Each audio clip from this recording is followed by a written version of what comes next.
Over the past century, nuclear nations have conducted a variety of nuclear tests. The power of the atom is a scary but also an amazing thing to witness.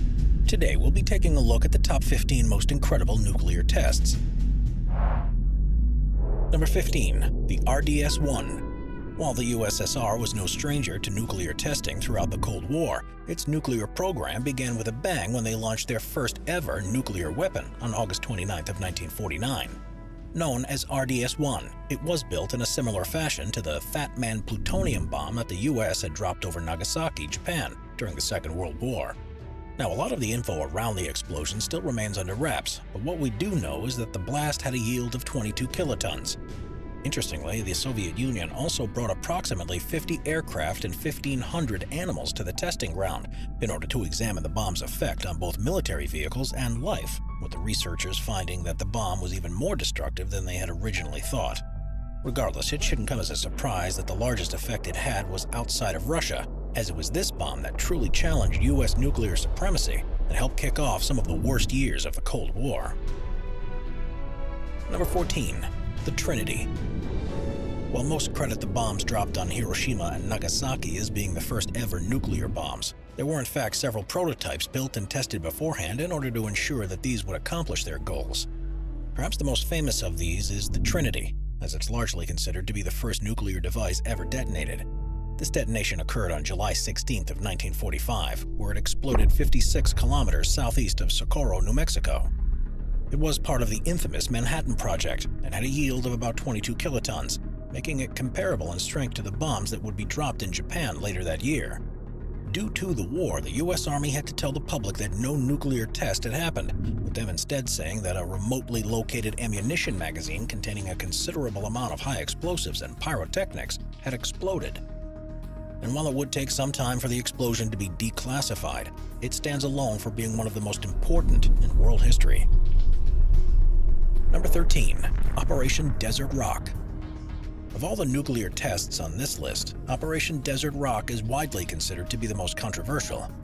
Undertaken by the United States at the Nevada Proving Grounds between 1951 and 1957, these were essentially a series of tests to help determine how soldiers would react to radiation poisoning. In short, this meant that the troops would watch a nuclear explosion go off and then have to do training exercises to mimic being out in the battlefield.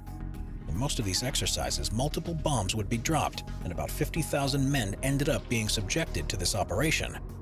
As you might imagine, these soldiers were misled into believing that the radiation poisoning would be very minor, and that radioactive dust could be simply removed from them with a broom. However, due to the fact that the radiation they were exposed to was severe, a large percentage ended up having radioactivity-related health problems further down the line. Number 12. Test number 219. While test number 219 may be one of the largest nuclear bombs to ever be dropped, it's also one of the most mysterious.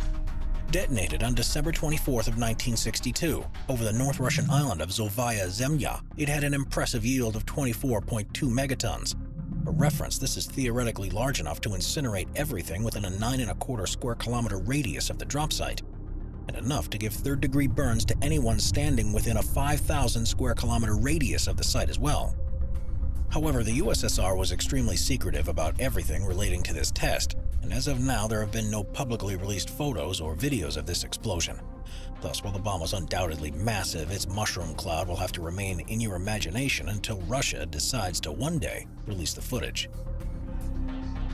Number 11. Project 596. While the USSR was the real heavyweight in the Soviet bloc in the mid-20th century, China was emerging as a powerhouse as well. And while they were a little late to the party in terms of nuclear testing, they eventually deployed a nuclear bomb of their own on October 16th of 1964. Built as the first installment of China's two bombs, one satellite program, the weapon in question was a uranium-235 implosion fission device. Dropped on the infamous Lopnur testing site, it had an impressive yield of 22 kilotons and led to worried reactions from both the United States and USSR alike. And while China would never go on to actually detonate any nuclear warheads abroad, the Chinese would nonetheless go on to perform 45 more tests at the base for decades to come. Number 10. The Smiling Buddha. While the Smiling Buddha may be one of the most ironic names given to a weapon of mass destruction, it was in fact the term that India used to refer to its first nuclear bomb. Believe it or not, India actually started its own nuclear program all the way back in 1944. But at first it was only used for so-called peaceful purposes. However, in 1960, India began to create bona fide nuclear weapons, but due to a variety of political factors, it wasn't until 1974 that the weapon was finally completed. Now, unlike many more conventional nuclear bombs, the Smiling Buddha was not meant to be dropped from an airplane, but was instead detonated underground, with the explosion taking place under India's Pokhran test range in the Thar Desert. While the actual strength of the bomb is still unclear to this day, most experts agree that it was likely somewhere between 4 to 6 kilotons, although some official reports stated that it was closer to 12. Unsurprisingly, the bomb gave Indian Prime Minister Indira Gandhi a massive popularity boost domestically, as it was a source of pride amongst Indians nationwide. However, neighboring Pakistan largely denounced this nuclear test, and it certainly served to further sour the already tense relations between the two countries. Number 9. Operation Hurricane. While the USA and the USSR take the cake for being the first two countries that detonated a nuclear bomb, the UK came in at a close third when they carried out Operation Hurricane. Now, Britain actually began developing nuclear bombs along with the Americans all the way back in 1943, but their cooperation came to a half at the end of World War II. This forced the British to continue the program alone, and after years of development, they finally finished their first plutonium implosion device in 1952. Now, a lot of thought was put into exactly where the testing should take place, as various areas in the Pacific, Canada, and Australia were considered. However, the British government eventually settled on the Montebello Islands in northwestern Australia, and they chose the southeast corner of the Hermite Island to be the testing site, as it contained no human habitation for more than 160 kilometers downwind. The test was conducted on the morning of October 3, 1952, with the explosion occurring 2.7 meters below the waterline and producing a yield of 25 kilotons. However, this wasn't the only nuclear test that was to occur on the Montebello Islands, as just 4 years later, 2 more were performed as part of Operation Mosaic. Regardless, this test put Britain on the map in terms of nuclear testing, and ensured that for a small while, it didn't fall too far behind the emerging superpowers of the US and USSR. We are constantly adding more people to the Top 5's production team to bring you all the best content. Be sure to subscribe with notifications on and hit the like button. Number 8. Chagai-1. While Pakistan is not exactly world-renowned for being a nuclear powerhouse, they have several nuclear weapon tests throughout their history. However, of all of them to have been conducted, none quite match that of Chagai-1. For reference, Chagai-1 was the code name for 5 simultaneous underground nuclear tests that occurred in Pakistan's Rashko Hills on May 28 of 1988. By most metrics, this area is remote, isolated, and unpopulated, and thus was the perfect site for this event. Now, the tests all occurred below ground and resulted in a total yield of between 12 to 20 kilotons by most accounts. And while they certainly acted as a show of strength, they also put Pakistan into hot water internationally, as the tests ultimately led to economic sanctions being placed on both Pakistan and India by a number of major powers, such as the United States and Japan. Regardless, the explosion is still a source of national pride in Pakistan, and various commemorative monuments exist to this day in order to celebrate the legacy of Chagai-1. Number 7. The North Korean 2017 nuclear test. North Korea has always been a nation shrouded in secrecy, yet their nuclear capabilities are definitely up there in terms of covertness. After all, the country makes a point of giving extremely vague details whenever they perform a nuclear test, and this was certainly the case in their most recent round of testing. And while the information we have on hand isn't all that extensive, what we do know is that on September 3rd of 2017, a 6.3 magnitude explosion was detected by South Korea. Scientists believe that the blast took place 24 kilometers northeast of Sunjae-Baejam, North Korea, which is an area located near the site where North Korea has detonated nuclear weapons in the past. According to the Korean Meteorological Administration, which is South Korea's official weather agency, the blast yield was likely somewhere between 50 to 60 kilotons. Unsurprisingly, this led to uproar across the Western world, with Donald Trump even threatening to either go to war against North Korea or stop trade with any country doing business with the dictatorship. However, once the dust had metaphorically settled, the situation smoothed over without any serious military-backed repercussions. Number 6. Operation Crossroads. If you happen to be from the Marshall Islands, the chances are you're not exactly a fan of American nuclear testing. After all, this small island nation bore the brunt of American nuclear tests for years. Yet the first of these occurred via Operation Crossroads all the way back in 1946. Now, the purpose of these tests were to investigate the effect of nuclear weapons on warships, and the operation consisted of two bombs known as the Gilda and the Baker. The Gilda was the first to be detonated, with this bomb being dropped by a B-29 Superfortress onto Bikini Atoll on June 30th of 1946. Registering in at 23 kilotons, it was reportedly dropped about 650 meters off course, and thus didn't have the same destructive impact that the planners had hoped for. Regardless, it did a number on the animals that were tested during the detonation, as the 57 guinea pigs, 109 mice, 146 pigs, 176 goats, and 3,000 white rats that had been placed on 22 target ships. About 60% died as a direct result of the bomb. However, while Gilda was certainly quite destructive, Baker was arguably even worse. This weapon was suspended beneath a landing craft for the detonation, meaning that it exploded underwater. It too had a yield of about 23 kilotons, but unlike the Gilda, a number of things went terribly wrong during this blast. Most notably, despite the Navy hoping to bring all of the ships used in the test back to the United States, 2 battleships, 1 aircraft carrier, and 3 submarines all sank in the endeavor, while practically all the rest had to be abandoned due to the intense radioactive contamination they experienced. Therefore, while the Army did certainly learn a lot from Operation Crossroads, it certainly didn't go according to plan. Number 5. Gerbois Blue. While France may not be a heavyweight in nuclear testing, they were nonetheless pretty early to the game in terms of deploying their first nuclear bomb.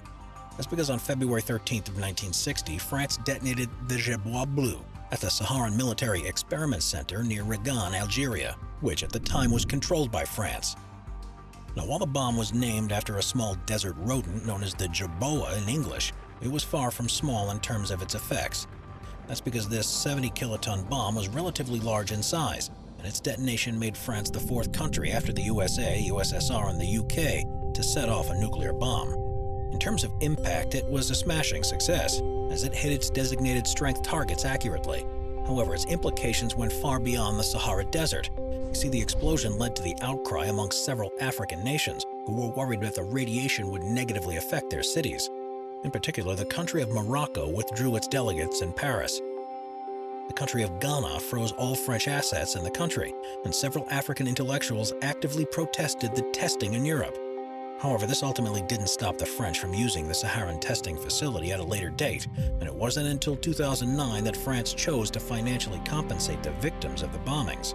Thus, while the Gerbois Blue may have been a success, it caused a lot more headache than originally intended. Number 4. Ivy Mike. While the nuclear bombs dropped at Hiroshima and Nagasaki may have been the first and last to have ever been used in combat, Ivy Mike stands apart for being the first thermonuclear weapon to ever be detonated on Earth, also known as a hydrogen bomb. These are weapons whose power come from the nuclear fusion of isotopes of hydrogen, such as deuterium and tritium. This landmark bomb was not dropped by plane, and instead was housed in what looked more like a nuclear building than a nuclear weapon. This meant that Ivy Mike was not actually a serviceable weapon, and instead its planners intended it to be a proof of concept for future multi-megaton detonations.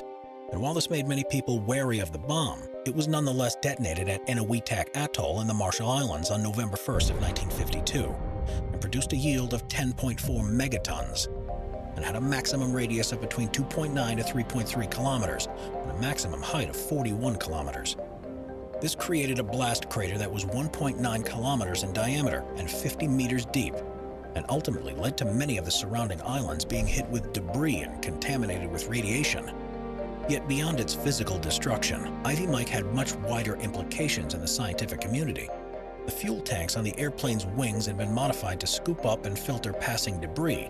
This debris was then used to make a number of important discoveries, but the most important of them by far was the discovery of 2 new elements. Prior to the explosion, the existence of Einsteinium and fermium had already been hypothesized. However, after Al Ghiorso of UCLA Berkeley examined the filters, he was able to confirm their existence. Thus, while this explosion may have been extremely destructive, it certainly was of great value to the U.S. nuclear program. Number 3. Castle Bravo. While the United States has made multiple nuclear bombs, Castle Bravo stands out for being the strongest of them all. Tested as part of Operation Castle, it was the first in a series of high-yield thermonuclear weapons that were dropped over the Marshall Islands between March and April of 1954. The bomb was housed in a cylinder that weighed in at 10 tons and was detonated on March 1st on an artificial island off a reef of Namu Island in Bikini Atoll.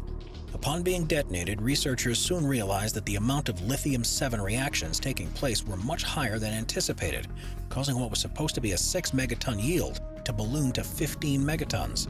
Unsurprisingly, this caused the bomb's mushroom cloud to come in at an absolutely massive size of 14 kilometers high and 11 kilometers in diameter, and this had many unintended effects on the surrounding areas.